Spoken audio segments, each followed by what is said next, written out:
All right, it's working. Sweet. Cool. Our first video podcast together. I'm So, too excited. yeah. So, this is my brother Matthew Bird. He's an author. This is our first video podcast, and nobody's watching right now, but that's okay. We're just going to pretend like somebody is. Um, yeah, we want to start a video podcast and talk about lots of different stuff. And we're starting out with what it's like to be a new author, and that's what he's done. Haven't you been writing for like 5 years? How long has it been? Yeah, well, actually, I started when I was 16, but it was mostly for fun, and Mm-hmm. it's actually a book that's only available on Amazon as kind of a joke.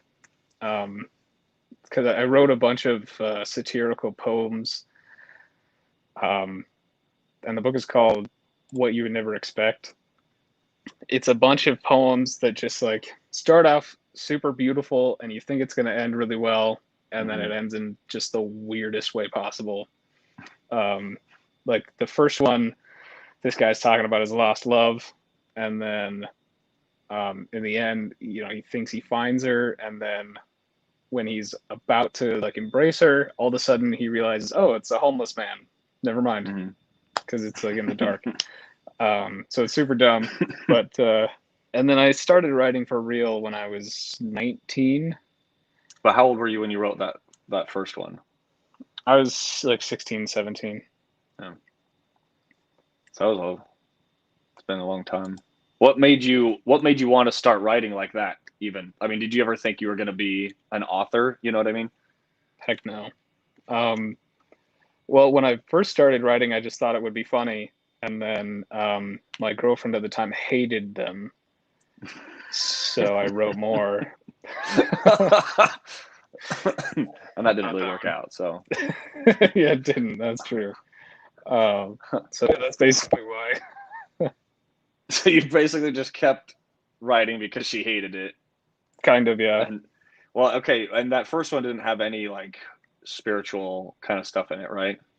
Actually, it ended up having a little bit of Some, spiritual stuff yeah, I because thought it did, but so the book is called What You Would Never Expect, and the last poem is about. Honestly, it's been a long time since I've read it, but it's about. I want to say it's about a homeless man who another man finds and then realizes that it's Jesus or something like that. I don't remember, but it ends on a spiritual note, and it's supposed to be like super funny, and then the last one is supposed to be something that you wouldn't expect. mm. And you have another poem book that is kind of all spiritual, right? Yeah, so I wrote "He Atoned for Me," and I have this is what it looks like. He atoned for There me, you go. Yeah. and And I've got your website in the description and everything. right.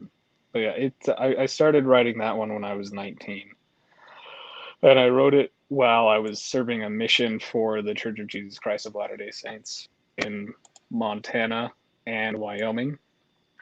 Um, How much so yeah, do you how much of that of your mission do you feel like either pushed you to either write more or to write specifically about that, or how much did you get from your mission that you put into that? well, I started my first month. I wrote my first poem there, and it was the title of the book, "He Atoned for Me." Um, Mm-hmm. and I started because I was not having a great experience with my first missionary companion Mm. because he was kind of weird and making me feel a little bit uncomfortable. So I kind of just went to the scriptures for comfort, and then I kind of just realized that I needed to kind of get out my thoughts and write them in some form.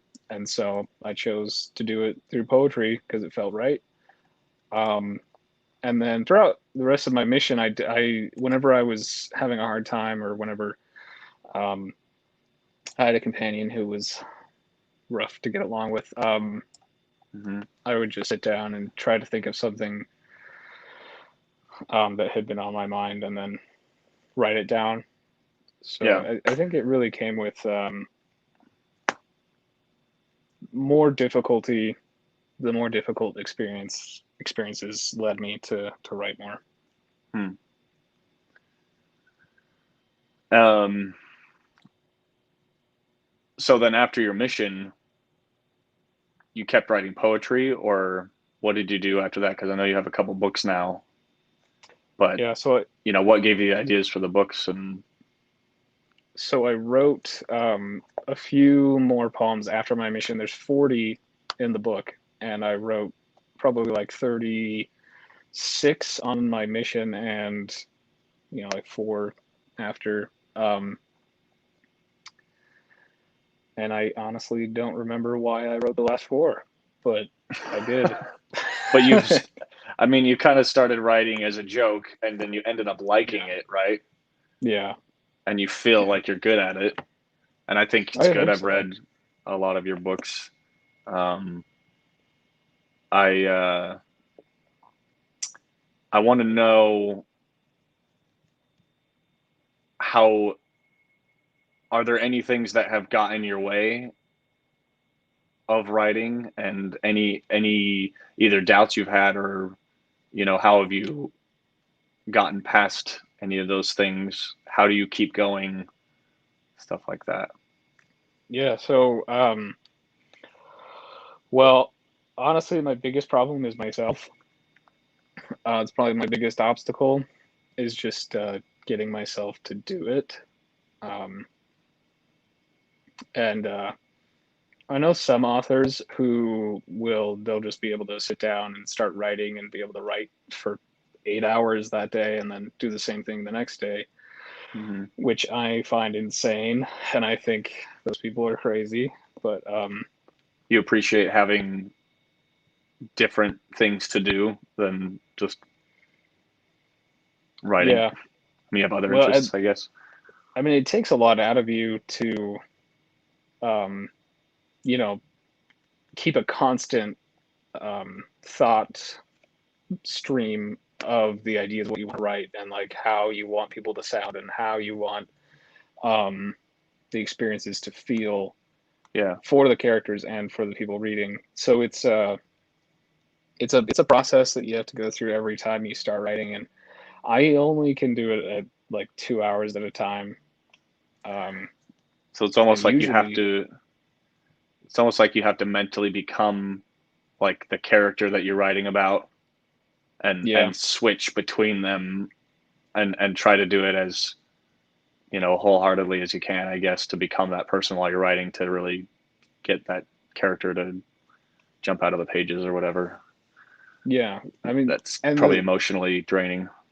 yeah, and the thing is, like, you're putting part of yourself onto paper as well. Like every Hmm. character that I've written has at least a little part of myself, whether it's the way that they talk or how they react to things, or even just like their physical features. That's there's always a part of you in it, so you're kind of Hmm. giving that part of yourself over to the story. So do you think you can get to know an author by their books, like part of their personality too? And I mean, I think that at least my books, I think they reflect part of my personality, both in like how I view the world, and then also like how I would feel towards things. Like in mm, the my first novel, the main antagonist, um, I have a lot in common with him because, and not because he's a genocidal maniac, but because he's very efficient in what he does, and he likes things to be, I wouldn't say easier, but more simple and he doesn't beat more around the efficient. bush, kind of a thing.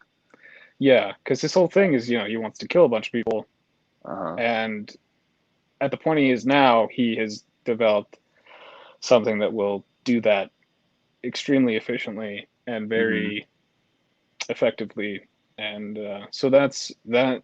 I can relate to that in the efficiency aspect of it being having a desire to be efficient and not have to work smarter and not harder, basically. Yeah.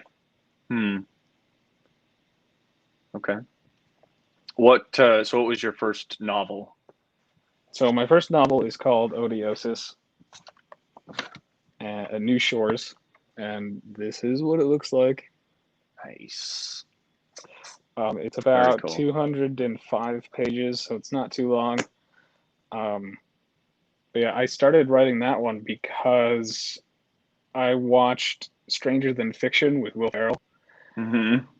and I just I don't know why, but and I didn't have any kind of relation or attraction to the actual author in the movie because I thought she was kind of gross and depressed and stuff. So, but the thought of having a book where the main character dies at the end really intrigued me, which is not the plot of this book I was because gonna say, did you just ruin it for all of us? no, it's I started actually writing a different book about that, and then Odiosis came into my mind, and so I started writing that one instead. And it's about three people who are they're basically just trying to go along with their normal lives, although it is a science fiction book, so it's in the future and it's not what we would expect or what we are used to now. Mm-hmm. But to them, it's normal, and they just want to go about their own lives. When the antagonist steps in basically into all of their lives and kind of throws them for a loop and um, kind of ruins their lives, and so it's mostly about them trying to overcome what this man has done to them and come out the other side. Yeah, it's a cool book, and you're gonna have 3 of them, right? Yeah, so this one came out. Yeah, this one came out at the end of March of 2021. The second one I'm still writing. It's I am almost done with chapter 17. There's gonna be 20 chapters. Cool. It's getting pretty close. How long would you say it takes from when you are done writing to when you send it to your publisher and they actually get it out for anyone to be able to buy it? Like a year? I can't remember how long it took the first one. Well, so when I'm done with the first draft, I usually take about a month and read through it and polish it up. And then I'll send it in. It takes them a few weeks to kind of go over it and see if they actually want the book. And then once I sign the contract, then it takes roughly a year, although it took longer for Odiosis because I was dumb with it and I kept changing things. But usually takes about a year to get onto shelves. But it's kind of an arduous process, and mostly just having to wait and not being able to have a lot of control over the process. Yeah, no, that's hard to have to wait for them basically, and once you're done, it's just all in their hands. Yeah, I understand that. Well, that's cool. You've got another book besides this series that I can't remember what you changed the name to. Yeah, so yeah, it's Huxley. Sorry, Huxley Purdue. That's his name. Yeah, and that's the title of the book, and then the subtitle is Alone. Alone. Yeah. So it is still in there. It's a good one. That's a good one. I thought so. I mean, it's the main theme of the book, so I feel like I should probably put it in there. Yeah. It's about a guy that gets stranded on an island and stuff. Kind of that, that story you hear, but there's a little bit of a twist to it and a really cool ending. Really exciting. Yeah. I mean, definitely look that up. yeah, um, the main purpose of the book is to show that people can change, and Mm, that some people, they aren't bad people, but sometimes they have bad habits and they need to change. And so this shows that people can change, and even though the circumstances that happen to the main character in this book are extreme, they don't have to be extreme in yeah, real life. similar things happen to us, and you know, nobody's perfect. People do stupid things and they act stupid ways, and they learn from their mistakes. And Yeah, sometimes they are rewarded, and can change in a better way from those mistakes, and other times they don't get the chance. yeah, It's a good one. I think Cool. so. Cool. Is there you know, any other process from starting to be a new author that, you could share to other people trying to be authors or trying to write a book, or maybe somebody that feels they have like some kind of writer's block, or um, I don't know, any advice for people that want to be an author that have an idea that they maybe think isn't good enough or something? Yeah, well, when I first started writing the novel, I didn't have any, honestly, I didn't have any issues with the poetry. It just kind of came to me and it was fine. I didn't really have to change anything. Mm, Um, but for the novels, the first one, Odiosis, took me a year and a half to write. And it was because the reason it took so long was because I didn't really know what I wanted to happen. mm, I just knew the kind of basis of the storyline that I wanted, and I knew kind of the characters, but not really. Um, but the thing that helped me so much with my second book, Huxley Purdue, that's coming out in a few months, hopefully. Um, mm, I started to write outlines for the book, which I should have done at the beginning because yeah, it's so much easier. Um, mm, and it wasn't long or anything like that. It was probably like 2 paragraphs per chapter, yeah, and I just kind of laid out how many chapters I wanted and what I wanted to happen in each chapter. And it just it kind of reminds me of writing poetry and the way that it just kind of came to me, and I didn't have any problem with it. yeah. And I think we get too stuck in the details, um, or at least I do. I get stuck in the details when I'm trying to write without an outline. Um, Try to think about it too much, and one of the Just problems let I it had with flow, kind of a thing, like yeah, as it comes almost. and one of the problems I had with Odiosis was I kept, because I had no outline, because I had no actual knowledge of what I wanted it to be. And I did eventually, for the last like 11 chapters, I wrote an outline because I realized that it was not working. But I kept Hmm. going back and deleting things and changing things. Like at one point, I deleted like 4 chapters and rewrote them Hmm. because I just like sat down and wrote whatever was in my head and I didn't really Yeah, plan it out. Um, so I would say the biggest thing is having an outline, no matter cool. how long or how short it is. You saying that you just wrote it out, even though you didn't. You said you kind of rewrote a bunch of it. That we were just talking about a book a second ago before the video, Yeah, called A War on Art, and that's a big part of that book. It's basically all on resistance, and how resistance can take a lot of different forms, and one of the forms is basically, I can't remember what it's titled as, this form of resistance, but um, you know, kind of, it's telling you whatever idea you have, maybe people won't like it, or you have a specific idea, and then your brain tells you, that, oh, that's not good. Let's wait until we have the perfect thing. But what you should really do is just sit down and just write, and just do it, or do whatever you're doing, any creative outlet, and eventually, most likely, you're going to change it. Just get it out and just start doing something.